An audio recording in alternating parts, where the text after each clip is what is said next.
பாலிவுட்டின் பிரபல நடிகை ஐஸ்வர்யா ராய் உலகில் பல ரசிகர்களை கொண்டுள்ளார். இவர் திருமணத்துக்கு பிறகு நடிப்பதை தவிர்த்திருந்தார்.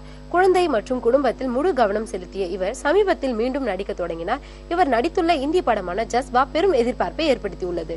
இதற்கான படப்பிடிப்பு முழுவதும் முடிந்துவிட்டது. படத்தின் தொழில்நுட்ப பணிகள் நடந்து வருகின்றன. இந்த படத்தில் இடம்பெற்றுள்ள ஒரு பாடலில் இவர் உடற்பயிற்சி செய்வது போன்ற காட்சிகள் இடம்பெற்றுள்ளன. இதில் இளம் நடிகைகளையும் மிஞ்சும் அளவிற்கு துடிப்பாக உடற்பயிற்சி செய்கிறார்.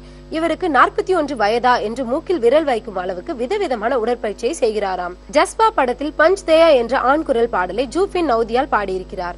இதே பாடலை பட அறிமுகத்துக்காக ஐஸ்வர்யா ராயும் பாடுகிறாராம். இதன் மூலம் நடிப்பில் சாதனை படைக்கும் இவர் பாடலிலும் தூள் கிளப்புவார் என்ற எதிர்பார்ப்பு ஏற்பட்டுள்ளது. இவர் பாடும் படத்தின் அறிமுக பாடல் விரைவில் வெளியாக இருக்கிறது. ஜஸ்பா படம் நன்றாக வந்திருப்பதாக பாலிவுட் வட்டாரத்தில் பரபரப்பாக பேசப்படுகிறார்கள்.